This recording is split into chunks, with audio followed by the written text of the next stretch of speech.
I'm Grayson Plunkett, and this is FSN Now. It had been 182 days since Faulkner Athletes played in a game that counted, but finally we had sports. Saturday, Our Lady Eagles soccer team took the field against the Southeastern Fire at the Emory-Fulmer Soccer Complex in Montgomery. The Lady Eagles gave a valiant effort, but came up short, falling 3-0 against the Fire. Megan White, the goalkeeper from San Angelo, Texas, picked up right where she left off last season, recording 10 saves, while forwards Camilla Parada and Corinne Reisinger combined for 4 shots, 3 of which were on goal. FSN's own Lindsay Towns caught up with head coach Pritchard Nadira after the game. So, in the beginning of the first half, the defense was tight. What happened second half, do you think?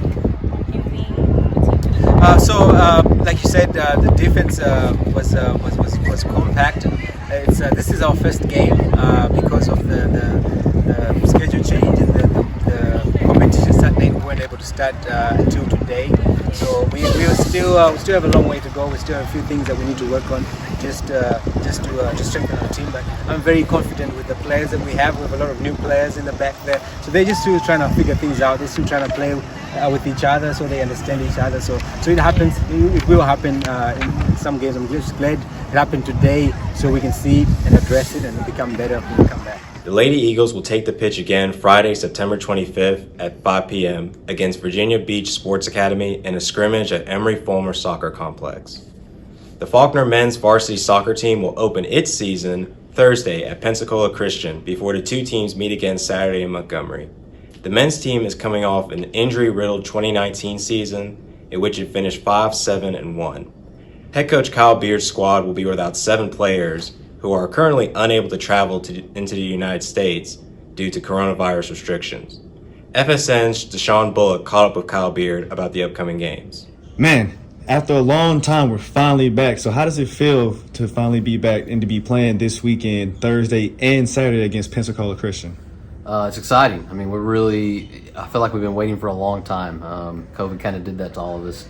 It's not far away from the normal start time, but it just feels like it's been a long time. It took a long time to get our guys here, and we're still missing about 7 guys. So it's just been just kind of a hurdle after hurdle after hurdle to get these guys ready. But I will say our guys are really excited. I think there was a little bit of a fear that maybe it wouldn't happen. And so now, they're just grateful, and there's nothing wrong with that. And so we haven't really had to motivate them in practice. They've been really aggressive and really paid attention to what we're doing, and we're implementing a new system. So that's been crucial to our development. And as you said, with the guys who haven't been able to return yet, 7 guys have not been able to return. That's right. Due to COVID concerns. Mm-hmm. How does that affect the rotation and the chemistry on the team? That's a good question.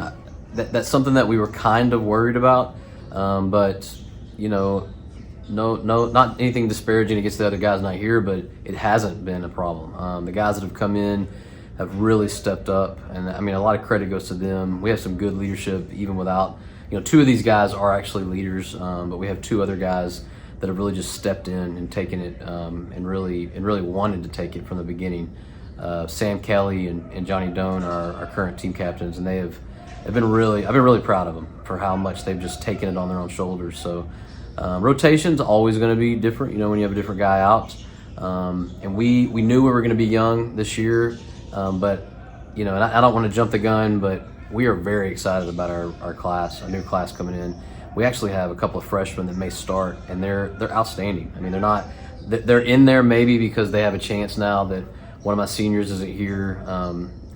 Especially like an outside back position, also in the midfield. But if those guys were here, they'd be fighting for their spot. So, it's fine. It's a good opportunity. And if COVID hasn't done anything else for us, it's given guys opportunity, and it's all given us kind of an awakening to this may not always be here. So we got to take advantage of what we've got in front of us. So we feel like we've done that, and you don't know how anything is going to work until you get it on the field. And so I'm kind of hesitant to say we feel super, super great about it, but we do. We feel like it's working. The guys have just been so cohesive, so easy to deal with, and so I'm very excited, and I think they are too. Now, as a head coach, wins and losses, of course, is a crucial thing for you. Yeah. As we go into opening weekend, what is the biggest thing that you're expecting out this team?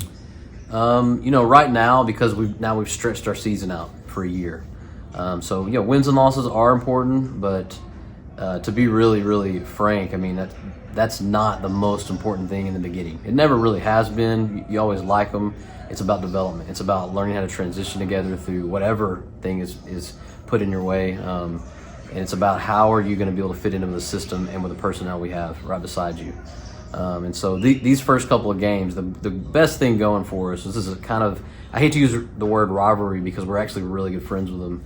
But it is a fierce game on the field. We're both Christian schools, so I think we know how to balance that out without tearing each other up. But it's been year after year we've had a really good matchup with them.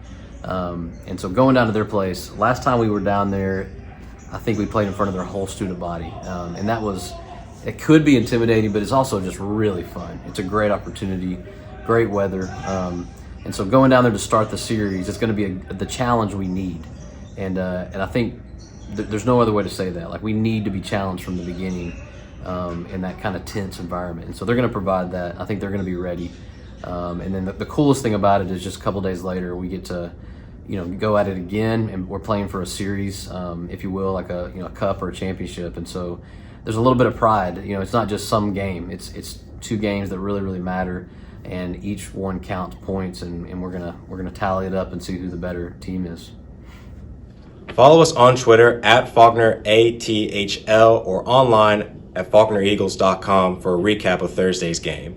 Saturday's game kicks off at 5 p.m. at the Emory-Fulmer Soccer Complex. Follow at Faulkner_FSN on Twitter for updates regarding live stream availability. Each edition of FSN Now will offer a special Eagle Eye feature that will give you a closer look at our Faulkner athletes. In today's Eagle Eye, Deshaun Bullock caught up with Jacob O'Brien, a member of the Faulkner Bass Fishing Team. All right, what's up, Jacob? How you doing? Doing good. How you doing? I'm pretty good, man. Can't complain. So, don't want to take up too much of your time, obviously. So, definitely got to ask you, how did you get into bass fishing?